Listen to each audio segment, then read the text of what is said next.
28వ అధ్యాయము ఆదికాండం 16వ వచనం. దేవుని మందిరం అంటే ఏంటి? యెహోవా ఉండు దేవుని మందిరం కాదు అంటే ఏంటి? యెహోవా లేని. మీకు తెలుగు వస్తుంది కదా? యెహోవా ఉన్న స్థలము దేవుని మందిరం. మెత్త స్పీకర్ ఉన్నాడా? తర్వాత ఏంటి? పాపలు ఉన్నారా? హ్యాండ్ బుక్ ఉందా? మైకులు ఉన్నాయా? లైవ్ స్ట్రీమ్ ఉందా? బళ్ళు ఉందా? చెక్ బుక్లు ఉన్నాయా? కానిపెట్లు ఉన్నాయా?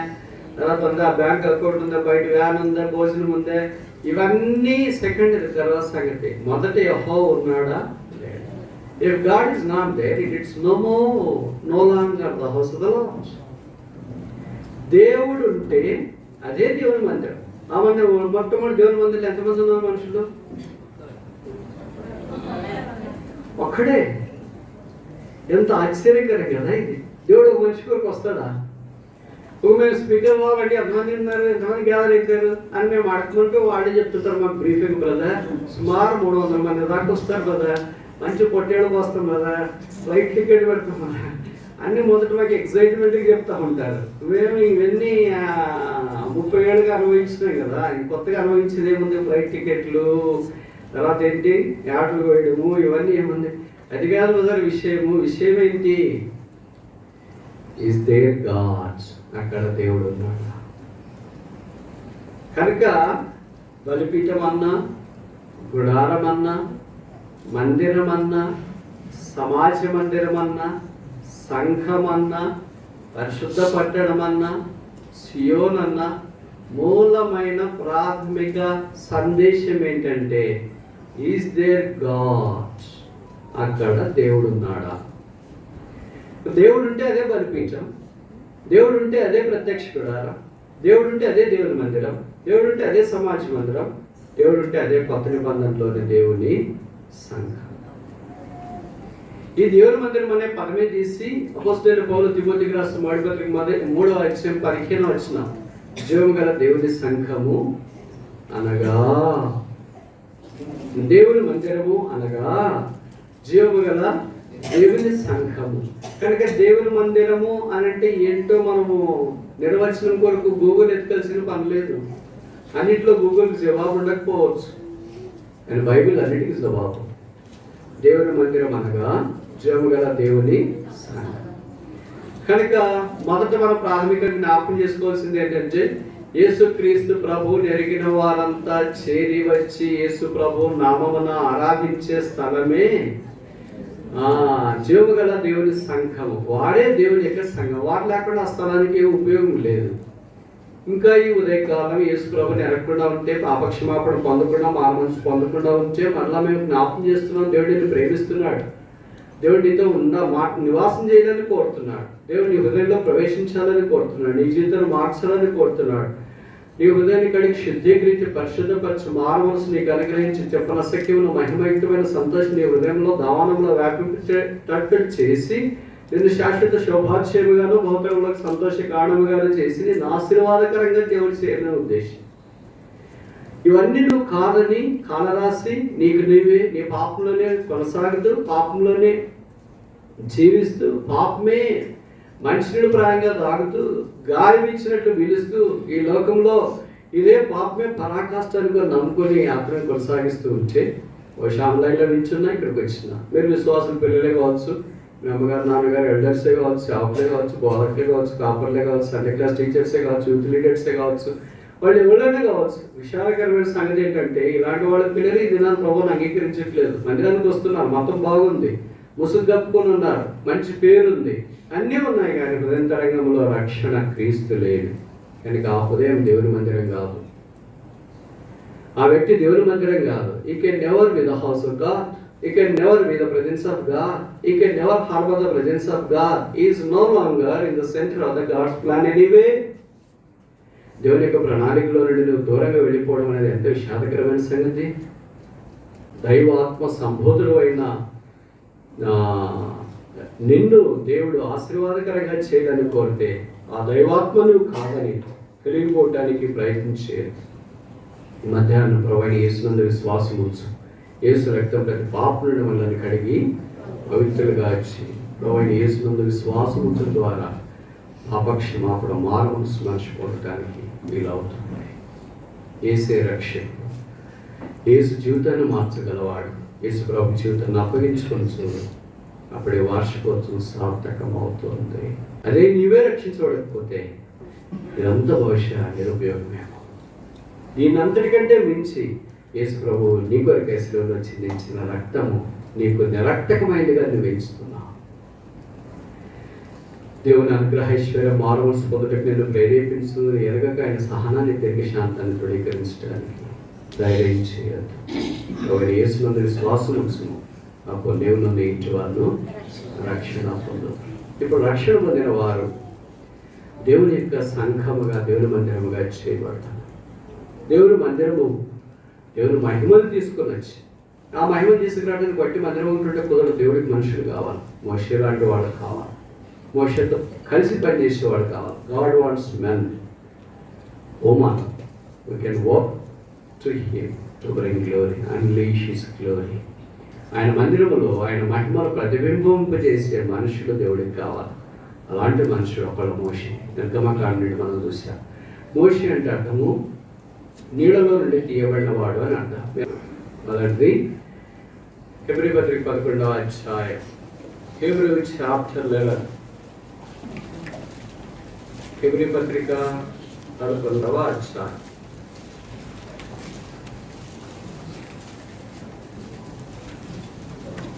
23వ వచనం. మోషే పుట్టినప్పుడు అతని తల్లిదండ్రులు చాలు. మోషే పుట్టినప్పుడు అతని తల్లిదండ్రులు ఆ శిశువు సుందరుడైనట చూసి. 25వ వచనం. విశ్వాసం బట్టి ఐగుప్తు ధనము కంటే క్రీస్తు విషయమని నింద గొప్ప భాగ్యమని ఎంచుకొని, భాగ్యమని ఎంచుకున్నాడు. కానీ మొదట పేరు పెడదామా మోషే యొక్క దైవ లక్షణాల్లో? Delight of Moses. మోషే యొక్క భాగ్యం, సంతోషం, ఆనందం. ఏంటది? మోషే భాగ్యం. బైబిల్లో భాగ్యవంతులు కొంతమంది ఉన్నారు. దేవుని నమ్ముకుంటే భాగ్యం, ఇది తెలుగు భాషలో మొదలైన పదం. ఇంగ్లీష్లో ఏం రాసిన? అదృష్టవంతుడు అని రాసిన. అంత పెద్ద రిచ్గా అనిపించట్లేదు ఆ పదం. అందరూ వాడుకోవాలి అదృష్టవంతుడు, అదృష్టవంతుడు, అదృష్టం. ఏం అదృష్టం వాడిది అని అంటారు. అండ్ భాగ్యం చాలా గొప్ప. 5 రకాలైన భాగ్యవంతులు బైబిల్లో ఉన్నారు. ఇప్పుడు నేను చెప్పట్లేదు. దాంట్లో మోషే పుట్టినప్పుడు భాగ్యంతోనే పుట్టాడు, బాధల్లో పుట్టాడు, భారంతో పుట్టాడు, బాధ్యతతో పుట్టాడు. వీటన్నిటిలో దేవుడు ఆయనకి సహాయం చేస్తూ వచ్చినాడు. ఈ 11వ అధ్యాయం విశ్వాసవీరుల చరిత్రలో చాలామంది పుట్టినట్లే వేరు అని రాశారు, కానీ ఒక్క మోషేకి మాత్రం ఒక ప్రత్యేకమైన పదం రాశారు, అతని తల్లిదండ్రులు అని. పేరెంట్స్. మిగతా వారికి ఎవరికి పేరెంట్స్ అనేది అర్థం స్ఫురిస్తుంది. ఇస్సాకు అని రాస్తే ఖచ్చితంగా అబ్రహం ఉన్నాడు కదా, యాకోబు అని రాస్తే ఖచ్చితంగా ఇస్సాకు ఉన్నాడు కదా. కానీ అలాగే ఇంప్లాయిడ్ మీనింగ్ కాకుండా తల్లిదండ్రులు అనే ఒకే ఒక పదం 11వ అధ్యాయంలో విశ్వాస వీరుల చరిత్ర రాసేటప్పుడు ఒక్క మోషేకు మాత్రమే చెప్పాడు. అంటే మోషేతో పాటు వాళ్ళ అమ్మ నాన్నగారు కూడా ఎలాంటి వాళ్ళు?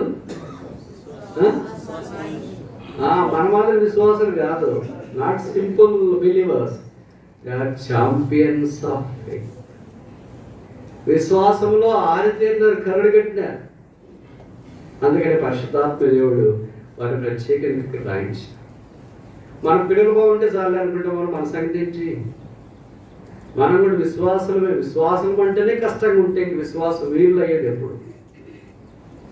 వారి విశ్వాసం వీళ్ళని ఎందుకు పరిగణించబడ్డారంటే వారి మీద వారి గొంతు మీద కత్తినప్పుడు కూడా వారు 3వ కానుకోరికి వెళ్ళి సాధారణంగా విచ్ అవస్ట్ అంటాం కదా, అప్పటికే ఒక కొడుకు కూతురు పుట్టినారు. మళ్ళీ ఇంకొక 3వ విషయంకి ఎందుకు పోతారు? ఎవరైనా తెలివి ఉన్నాడు పోతారా?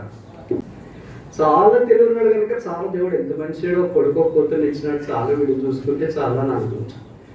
పోనీ ఏదైనా అనుకూల పరిస్థితి ఉంటే 3వ కొడుకు పుడితే మీకు ఏదో సీట్ ఇస్తాము, ఫ్రీ ఉద్యోగం చదివిస్తాము, లేదా కూతురు పుడితే ఇలాగ ఈజీ టు పీజీ చదువు చదివిస్తాము, ఇవన్నీ ఏదన్నా ఆఫర్లు ఉంటే సరే 3వ ఇష్యూకి వెళ్ళారు 4వ ఇష్యూకి వెళ్ళారు అని కాదు. పుడితేనే చంపేస్తారంటే ఇంక వాళ్ళని వెళ్తారా? విశ్వాసం ఎందుకు తప్ప వీళ్ళు వెళ్ళారు. పుడితేనే చేస్తారంటే చూసి చంపినప్పుడు చూస్తారులే. మనమేమో ముందే పేపర్ తెచ్చిన పుడితేనే చంపేస్తారంట అంటే మీకు తెలుసాక వాట్సాప్ వచ్చి వాళ్ళే నాకు పంపించినారు. ఈ వాట్సాప్ మెసేజ్లతో సోషల్ మీడియాతో నాకు నోరు కూడా తిరగట్లేదు. కరోనా పీరియడ్ చాలా మంది చచ్చిపోయారు.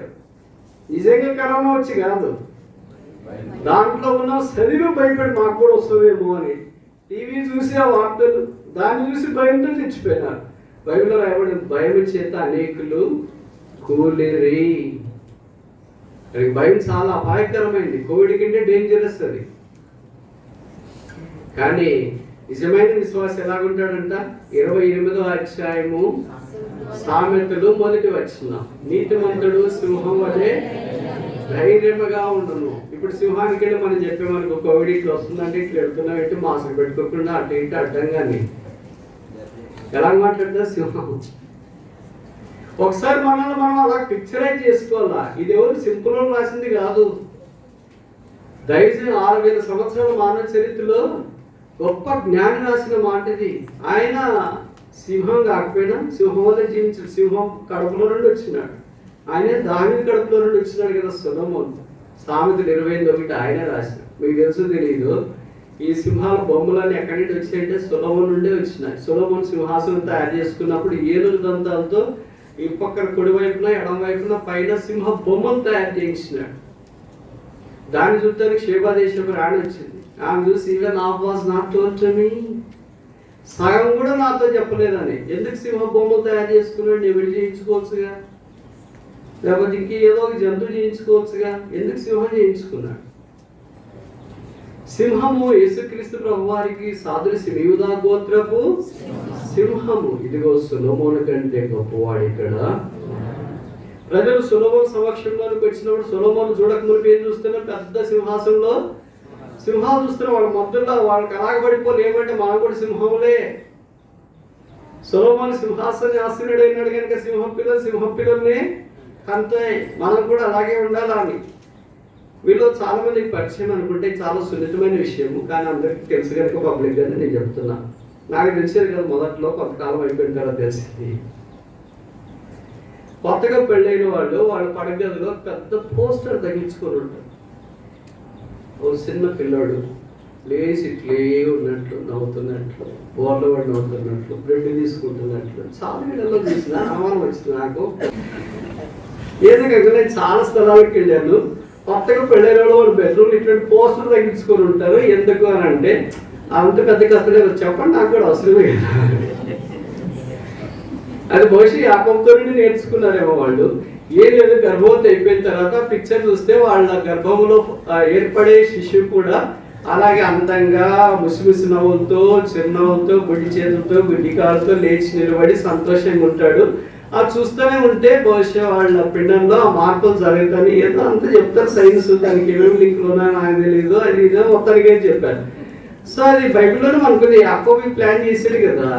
దానికి గొర్రెలు కావాలనుకున్నప్పుడు తర్వాత అవన్నీ తీసుకెళ్ళి చూడలు పెట్టేసి కర్రలు పెట్టేసి అన్ని అవి కట్టినప్పుడు వాళ్ళ దగ్గరికి వచ్చేది చూసినా అన్నీ అవే కనేసేసాయి కనుక భవిష్యత్తేమో అని అనుకుంటారు. అందుకని అలాగే పెట్టుకుంటుంటారు అని.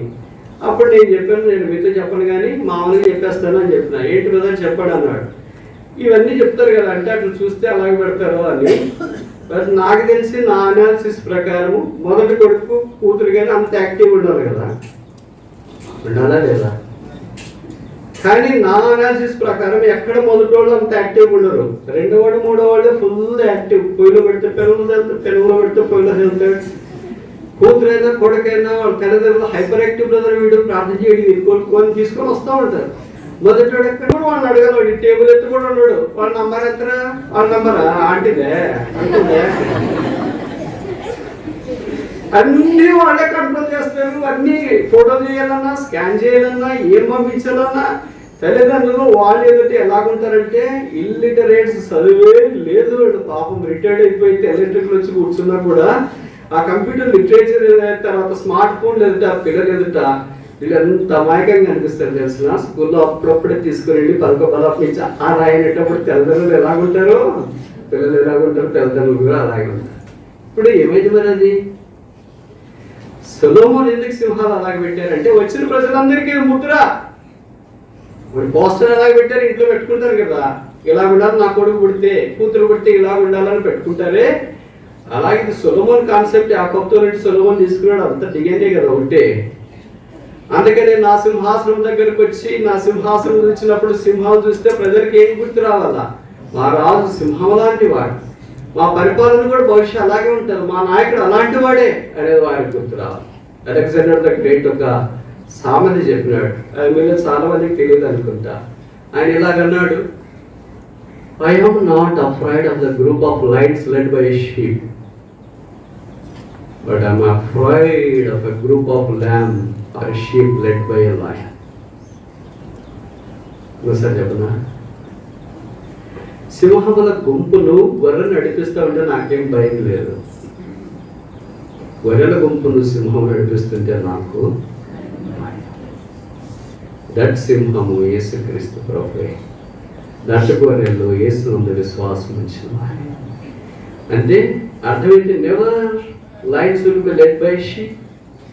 ఎప్పుడు సింహాలను గొర్రె నడిపించదు, ఇట్స్ ఇంపాసిబుల్. కానీ గొర్రెలన్నింటినీ ఏది నడిపించగలంటే సింహం. కనుక యేసును మనం ఎరిగిన తర్వాత ఆయన మనల్ని ఇంతవరకు నడిపిస్తూ వచ్చినాడు. మోషే తల్లిదండ్రులు అంత గొప్పవారు, దివ్య సుందరుడైన మోషే సుందరుడు అని పత్రికలో చెప్పబడింది. అపోస్తల కార్యాలు 7వ అధ్యాయంలో స్టెఫెన్ అనే మొదటి హతసాక్షి లైజ్ అని చెప్పిన మాట ఏంటంటే దివ్య సుందరుడు అని. ఈ పదం మోషేకు ఉంటే బైబిల్లో వాడబడింది, మిగతా వరకు వాడబడలేదు.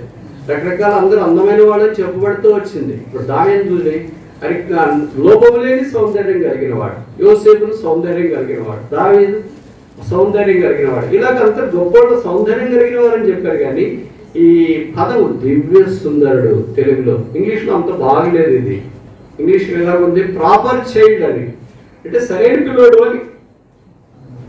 సరైన పిల్లోడు అనేది బాగుందే, దివ్య సుందరుడు అనేది బాగుంది. ఈ దివ్య సుందరుడు అనేదిలో there is a taste and the depth and the dignity of that boy. సరైన పిల్లోడు కన్నా సరైన అమ్మాయిని కన్నా అంటే ఇట్స్ వెరీ కామన్. కానీ మీ పిల్లలు చూస్తే దివ్య సుందరుడుగా ఉన్నాడు అంటే తల్లిదండ్రులు భూమి మీద నడుస్తారా? మోషే దివ్య సుందరుడు, తర్వాత 5 వాక్యాన్ని కావాలని కోరుకున్నవాడు కాడు. కనుక మొదటిది మోషే జీవితంలో మనం ఏం చూస్తామంటే ఈజ్ డిలైట్, ఆయన వాక్యం, ఆయన సంతోషం, దేవుని ప్రజల కొరకు జీవించాలని. రెండవది ఇదే 11వ అధ్యాయం హెబ్రీ పత్రిక 25వ వచనం, 26 రాయబడింది. చివరిలో చూస్తా నేను,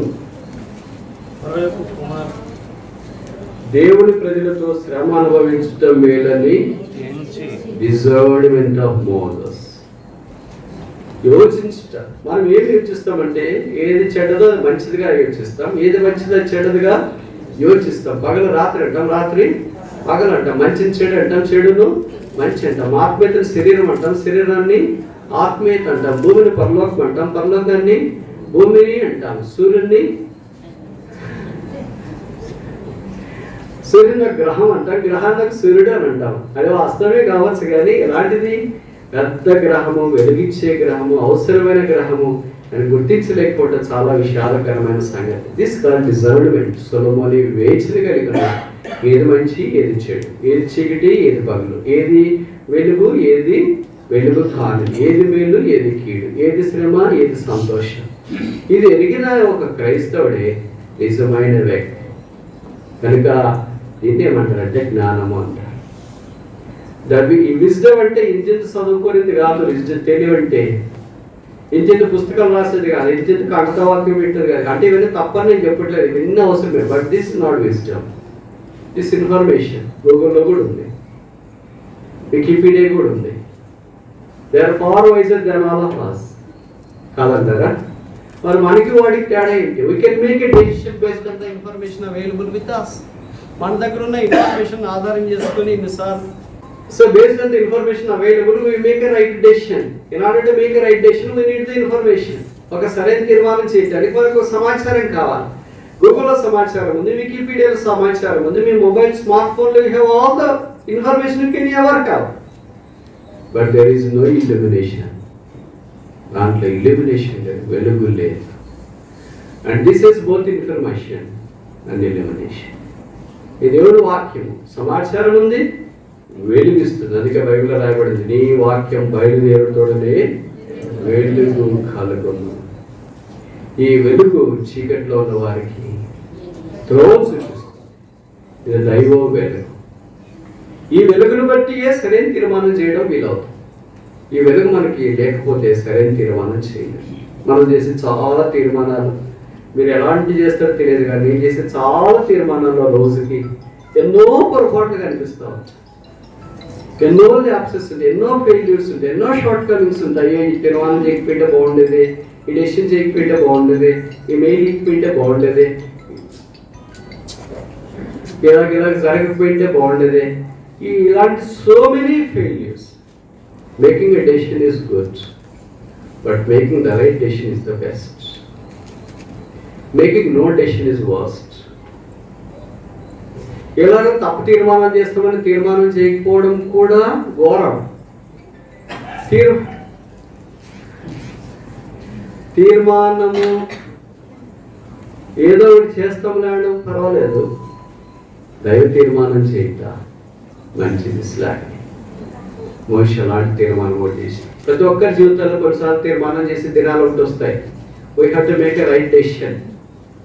ఆ తీర్మానం ఆ దినాన్ని చేసిన దాన్ని బట్టి ఈ దినాన్ని నేను ఇక్కడ ఉన్నాను అని మనం అనుకోవటానికి, మోషన్ అనుకోవటానికి అవకాశం ఉంది. And Moses not made that decision on that particular day. నాకు అంతఃపురంలోనే బాగుంది, రాసరికమే బాగుంది, ఫలో ఇదంతా బాగుంది, ఏం ప్రార్థన చేసుకుంటే కావాలంటే వేరే వాళ్ళ కొరకు వాళ్ళు ఎలాగో 430 సంవత్సరాలు బానిస బ్రతుకులో ఉన్నారు కదా, దేవుడు తీసుకురావాలంటే తీసుకురావాలంటే ఏంటి, నేనే అంత దూరం వెళ్ళాల్సిన అవసరం ఏముందని మోషే అక్కడే ఉండింటే. ఒక్క మనిషి చేసే తీర్మానం 430 సంవత్సరాలు బానిస బ్రతుకులో ఉన్న వారి యొక్క జీవితాల్లో, లక్షల మంది జీవితాల్లో వెలుగు కుమ్మరించబడటానికి అవకాశం. మనం చేసిన తీర్మానాలు ఏంచినాయి? భక్సింగ్ గారు చేసిన తీర్మానం, భక్సింగ్ గారు ఆ దినాన్ని చేసిన తీర్మానం, బాంబేలోకి అడుగుపెట్టినప్పుడు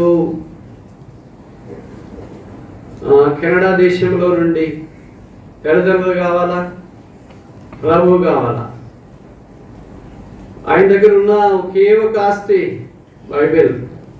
ఏదైతే చేతులతో యేసు ప్రభుని రకమును భుజించేశాడో, that has become now his life and bread. అదే జీవనాధారమైంది.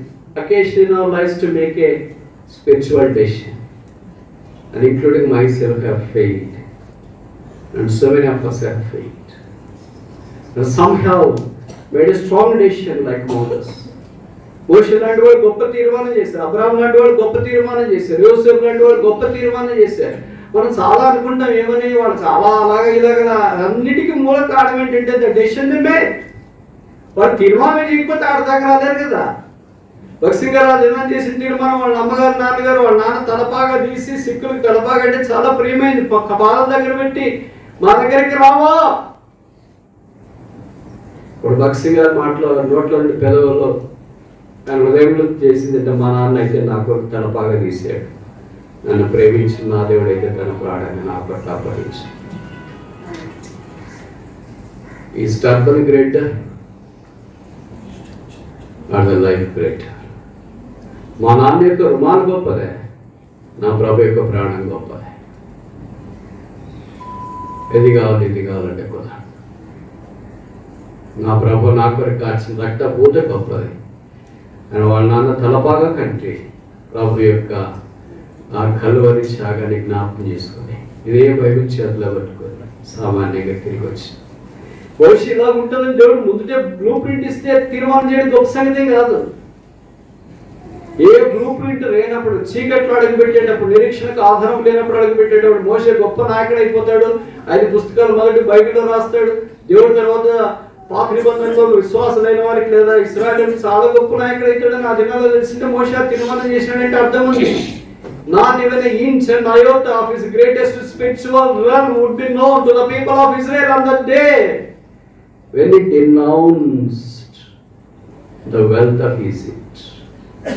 ఐగుప్తు పాప ఐశ్వర్యమును కాలితో తృణప్రాయముగా ఎంచి బయటకు వచ్చిన దినం, తన జీవితంలో ఆత్మీయ సంపదలోనికి అడుగుపెట్టిన దినం. He has an exit from one side and entry into the other. మనకు we neither have exit nor entry. We are in the intermediate. అందుకే దేవుని కార్యంలో మనం మహిమ తీసుకుని రాలే. దేవుని మందిరం నిర్మించడానికి దేవుడు వాడుకునే సాధనాల గురించి మనం చూసిన దాంట్లో మోషేలో ఒకటి. మొదటిది the light of Moses, మోషే భాగ్యం. రెండవది the discernment of Moses, మోషే యోచించుట. మూడవది చూస్తామా, నిర్గమకాండం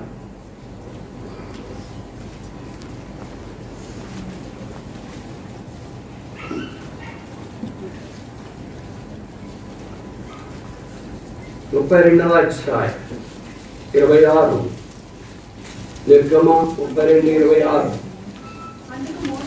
అందుకు మోషే యెహోవా పక్షమున ఉన్నవారందరూ నా యొద్దకు రండి అనగా లేవీయులందరూ అతని యొద్దకు కూడి వచ్చారు. Who is on the Lord's side? యెహోవా పక్షమున ఉన్నవాడు ఎవడు? వాళ్ళంతా నా యొద్దకు రండి. This is the first question raised by Moses in relation to the devotion of him unto God. దేవుడి యొక్క అనుకున్న భక్తిని తెలియజేసే మొదటి ఎత్తైన ప్రశ్న ఇది. Who is on the Lord's side? His devotion and భక్తి. మన భక్తి ఎలా ఉంటుందంటే ఊరికే భౌతికంగా చాలా కప్పుకునే వస్త్రాల మాదిరి కనిపిస్తూ ఉంటారు. ఈ సమయానికి ప్రార్థన, ఈ సమయానికి ఆరాధన, ఈ సమయానికి బల్ల, ఈ సమయానికి మందిరం, ఈ సమయానికి ఇది ఇది ఇదే. అది భౌతికమైన భక్తే కావచ్చు, ఆధ్యాత్మికమైన భక్తి, సంతుష్టి సహితమైన భక్తి, గొప్ప లాభసాధన. భక్తి అవసరమే, ఇది డిసిప్లిన్ అవసరమే, పైకిన ధర్మశాస్త్రం లాంటిది అవసరమే, అదే పూర్తి కాదు. అందుకని మోషే దేవుని పక్షం ఉన్న వాళ్ళు ఎవరు? వాళ్ళంతా దేవుని పక్షం ఉన్నాడు కదా, బయటకు వచ్చినారు. అక్కడే వాళ్ళన్నా పొరపాటు చేసి ఉప్పెరట వచ్చామో మనకు తెలుసు కదా. మోషే పైకి వెళ్ళిన తర్వాత ఇశ్రాయేలు కొంతమంది ఆరోన్ దగ్గరికి వచ్చినారు. ఆ మోషే అనేవాడు ఏమాయన మోషే అనవాడు అంట. వాళ్ళ పేర్లు కూడా ఎలా మాట్లాడుతున్నారు చూడండి. బయట వ్యక్తులు ఎక్కడ మాట్లాడుతున్నారు, సంబోధన కానీ మాటలు కానీ ఎక్కడ ఆధ్యాత్మికత విశ్వమంతా కూడా తోడికి రావడం లేదు. అసలు మోషేతో వీడు పోల్చుకోవడానికి ఎక్కడ? మోషే అంత చదువు ఉందా వీడికి? మోషే అంత పిలుపు ఉందా? మోషే అంత అందం ఉందా? మోషే వల్లే దేవునితో మాట్లాడారా? మోషే వల్లే రాసిందులో పోయి నిలబడినారా? మోషే అంత త్యాగం చేసి వచ్చినారా? మోషే వల్లే గొప్ప తీర్మానం చేసినారా? మోషే వల్లే కత్తి మీద పడుతున్న దినాల్లో పుట్టినారా? అసలు కనీసం విశ్వమంతా కూడా అనుకోవటానికి లేదు. కానీ అలాంటి వాళ్ళు మాట్లాడారు, అలాగే మాట్లాడతారు. కొన్నిసార్లు మనం దైవికమైన పరిచయంలో ఉన్నప్పుడు అలాగే మాట్లాడేవాళ్ళు చాలా మంది అనిపిస్తారు. వాళ్ళకి చదువులో కానీ, పరిచయంలో కానీ, ఆధ్యాత్మికతలో కానీ దేంట్లో కనీసం కూడా పోలికూడదు, కానీ నోరు ఉంటుంది. ఆ నోటితో అన్నీ మాట్లాడవచ్చు. కానీ దేవుని జనమా నోరు ద్వారా మాట్లాడడానికి ప్రయత్నం చేయదు. The more you talk the less is your devotion. నువ్వు ఎక్కువ మాట్లాడుతుంటావు అనుకో, చాలా భక్తి తక్కువ అని అర్థం. బైబిల్లో రాబడిన విస్తారమైన మాటల్లో దోషం ఉండక, మంచి మాటలు కాదు, సోషల్ మాటలు కాదు. ఇప్పుడు నేను చెప్పే మాటలు ఏంటంటే కాని మాట, ఉపయోగం లేని మాట, నిరర్థకమైన మాట, వ్యర్థమైన మాటలు అని బైబిల్లో చెప్పాడు. Vain words. ఒక మనిషి చెప్తుంటే వెంటనే కామెంట్ చేస్తుంటే వెంటనే నెగిటివ్. అది గొప్ప సంగతే కాదు. వాళ్ళు అనుకుంటారు ఇప్పుడు నేను చెప్పా బాగా విధేయత ఉండాలంటే ఆయన విధేయంగా ఉన్నాడేమో, బాగా ఆయన Bible చదువుతున్నాడేమో. That very concept of having such a negative mind is created by the spirit of Lucifer but not Christ. అర్థమైంది నేను చెప్పే మాటలు. ఇలా ఒక మనుషుల గురించి చెప్పిన వెంటనే ఈయన ఇలాగున్నాడా, ఈయన ఇలాగున్నాడా, ఈయన ఇలాగున్నాడా, ఈయన ఇలాగున్నాడా అనే ప్రశ్నల పరంపర నీ హృదయంలో నుండి బయటకు వస్తుంటే అర్థం ఏంటంటే నువ్వు ఆత్మీయుడు అనుకుంటున్నావు. No, you have the spirit of Lucifer harbouring in your heart. Lucifer యొక్క ఆత్మను పెంచి పోషిస్తున్నావు కనుక వెంటనే నీకు నెగిటివ్ స్వభావం వస్తుంది. అవునా, ఆయన అలాగ లేడు, కానీ ఆయన చెప్పే వాక్యం యేసుప్రభు ఉన్నాడు కదా, అలాగున్నాడు కదా, నేను ఎందుకు అలాగ ఉండకూడదు అని అనుకునే ఆత్మ క్రీస్తు ఆత్మ, ద స్పిరిట్ ఆఫ్ క్రైస్ట్. ఈ వార్షికోత్సవ దినాల్లో మనం ఈ ఆత్మను హార్బర్ చేస్తున్నాం. Do we harbour the spirit of Christ or harbour the spirit of Lucifer? Lucifer ఆత్మ, యేసు ఆత్మ. మోషే దినాల్లో జ్ఞాపకం చేసుకుంటే there was a utter criticism to the core. He is such a powerful leader who could handle all the criticism to the core with all ease and comfort. The toughest situation for a leader and a speaker and the servant of God is as to how he handles the criticism. వచ్చే విమర్శలను ఆ వ్యక్తి ఎలాగ ధైర్యంగా వాటిని handle చేస్తాడనే దాన్ని బట్టి వాళ్ళు ఎంత గొప్ప స్పీకర్లా, మంచి లీడర్లా, మంచి సేవకులా, మంచి బోధకులా, మంచి కాపర్లా అనేది ఆధారపడి ఉంటారు. పలానా వాడు ఇట్లా నన్ను ఇట్లా చూస్తాం వాడు సంగతి. This is not the spirit of Christ.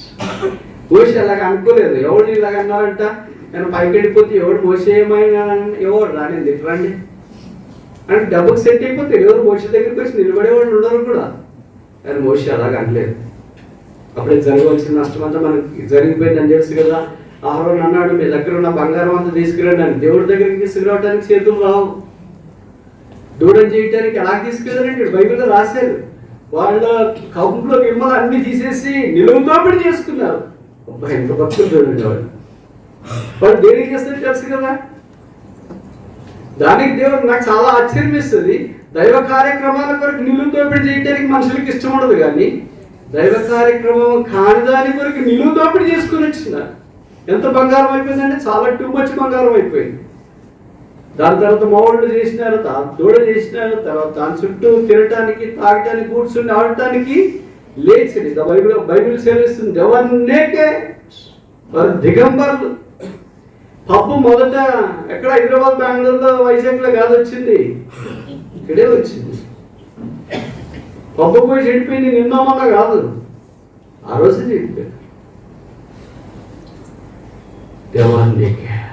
ఇప్పుడు మోషాలు is there any devoted person for the Lord? ప్రభు కొరకు ఎవరైనా ఇలాంటి పరిస్థితులు ఉండేవాళ్ళు ఉన్నారా? ప్రజలందరూ లోకంలో కలిసిపోతున్నా, లోకం యొక్క పద్ధతిలో ఉన్నా, there is a one person who has a devotion to the Lord to the depth of the spirituality. That's all. దేవుడు అలాంటి వారి పని ద్వారా మహిమ తీసుకొని వస్తాడు. మనం నలుగురిలో నా గుంపులో ఎట్లా గాలి సిస్తే ఎట్లా, ఎట్లా వాటం వస్తే అట్లా, ఎట్లా దుద్దు వస్తే అట్లా, అట్లా పోతా ఉంటే బతుకుతావు 50 ఏళ్ళు, 60 ఏళ్ళు, 70 ఏళ్ళు, 80 ఏళ్ళు. That's not a issue. ఉదయం చనిపోతా, అది కూడా గొప్ప సంగతి కాకపోవచ్చు. పర్లోకానికి కూడా వెళ్తా, అది కూడా గొప్ప సంగతి కాకపోవచ్చు. కానీ ఏ మహిమ లేకుండా రిక్త హస్తాలతో వచ్చినారు ఎక్కడి నుండి వచ్చినారు? మీకు తెలుసు కదా, మేమంతా ఎక్కడి ఆరులో అయినా అర్థమైపోయింది నాకు. ఇక్కడే కూర్చోండి, అది ప్రభు అక్కడ కూర్చోబెట్టుదాం. మేము అసలు ఎంత ప్రయాసపడి ఎంత సాయం చేసి 18వ వార్షికం, అందుకే కదా అక్కడ కూర్చోమని చెప్తున్నా. అది కూడా అక్కడ నీకు బయటకు వెళ్ళి పెట్టారు మీరు. అంత ఇంత అదే ఉంది కనుక అక్కడ కూర్చోమని చెప్తున్నా. దేవతలో చేయండి, ఎక్కువ మాట్లాడుతున్నా, కింద మాట్లాడినట్లు ఇక్కడ. ఇవన్నీ మనకు సర్ప్రైజ్ ఇస్తే అనుకుంటా పర్లోక రాజ్యానికి వెళ్ళిపోయిన తర్వాత. A man with exceptional devotion unto the Lord, he challenging the people who is on the Lord's side. ప్రభు పక్షముగా ఉన్నవాడు ఎవడు? అప్పుడు లేవీయులు ఆయన వైపు వచ్చే వాక్యం. అంటే అర్థం ఏంటంటే దేవుడి కొరకు పని చేయాలనుకునేవాడు, త్యాగం చేయాలనుకునేవాడు అలాగే చేయవచ్చు. మన సంగతి ఏంటి? మనం ఎవరి వైపు ఉన్నాం? ప్రభు వైపు, లోకం వైపు. దేవుడి వైపు ఉండేవాడు ఇట్లా ఉండరు. నోడితే చెప్తున్నాం మనం, అంత పెదంతా కాదు, వెంట కాదు. దేవుడికి చెప్పేవాడు కాదు కావాల్సింది, తెంపు చేసేవాడు కావాలా. ఆ మాట తెలుగులో చాలా బాగుంది, నాకు నచ్చిన మాట. అందుకే నేను ఎక్కువ తెలుగు బైబిల్ చదువుతుంటా. వేరే కారణం కూడా ఉంది, నాకు ఇంగ్లీష్ అర్థం కాదు కనుక తెలుగు చదువుతుంటా. కానీ ఇలాంటి పదాలు 2 అక్షరాల పదమే అది, తెంపు తెంపు తెంపు అనే మాట. కానీ ఎంతో బలమైన మాట అది.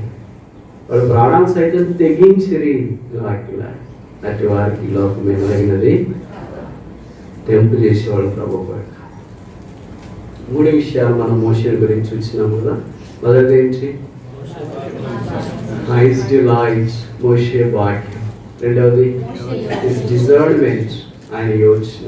మూడవది హిస్ డివోషన్, ఆయన యొక్క భక్తి. 4-5 చూసి ముగిస్తామా? నిర్గమకాండం 33:17. అతడు దయచేసి నీ మహిమ నాకు చూపుమనగా, 13 వచ్చిన. కాబట్టి నీ కటాక్షము నా ఎడల కలిగిన ఎడల నీ కటాక్షము నా ఎడల కలుగునట్లుగా దయచేసి నీ మార్గము నాకు తెలుపుము. దయచేసి దయచేసి దయచేసి, ప్లీజ్ ప్లీజ్ ప్లీజ్. ఏమంట దయచేసి? ఏం చెప్తున్నాడు? దయచేసి నేనే ఉంటా పూర్తిగా అని చెప్పట్లేదు. దయచేసి ఈ మహిమ నాకు అంటే అప్పటిదాకా చూడలేదా? చూసాడా లేదా? చూశాడు. చాలా సందర్భాల్లో దేవుని మహిమను చూసినాడు. అసలు మనకి దాంట్లో విశ్వాసం కూడా ఇప్పటిదాకా మనం చూడలేదు అనుకో. బైబిల్లోనే రాశారు కదా, దేవుణ్ణి ముఖాముఖిగా చూసి ఎరిగిన మనుషులలో మోషే లాంటి వాడు అంతకుముందు లేడంట. మళ్ళీ ఇప్పుడు ఏం చూడాలనుకుంటాడంట? ఏం చూసిందే చూడాలనుకుంటున్నావేంటి? కొంతమంది సినిమాలు చూస్తారు, వాళ్ళు చూస్తూ ఉంటారు. ఎన్నిసార్లు చూస్తారు అంటే భౌతికమైన దాని వరకు అంత ఎంపర్లాట్ ఉంటే మోషే ఆధ్యాత్మికమైన దాని వరకు చూస్తూనే ఉండాలనిపిస్తుంది. ప్రభావ ఇక్కడ నిన్ను ఆడాలనిపించట్లేదు, నిన్నే చూడాలనిపిస్తుంది. మనం అయితే ఏం చేస్తాం? ఇస్రాయేల్ 6 లక్షలు కాలువలు ఉంటే అందరూ వస్తూ ఉంటే వాళ్ళతోనే మాట్లాడుతుంటాం. ప్రభు పిలిస్తే ప్రభావ అందరూ పనులు ఉన్నాయి, నీకు ఎప్పుడు పిలుస్తూనే ఉంటే ఎప్పుడో వస్తాను. మనకైతే ప్రజలను చూడబోద్దు అయితేమో, ఎందుకంటే వాళ్ళు వస్తుంటారు, మాట్లాడుతుంటారు, తర్వాత ప్రార్థన చేయమంటారు, ఈవిలు ఇస్తుంటారు, అంతా చాలా సరదాగా ఉంటుందేమో. కానీ మోషేకి అది సరదా అనిపించట్లేదు. ప్రభుతో మాట్లాడడం ఆయనకు సంతోషంగా ఉంది. So I want to see your glory. ఇప్పుడు దాకా చూసావు కదా, సరిపోలేదు, ఇంకా ఎక్కువైన విధానంలో చూడాలి. I want to see in a greater scale. I want to see the glory of God to the epic scale. That should be the target of anniversary. మనం ఏ స్కేల్లో చూస్తాం?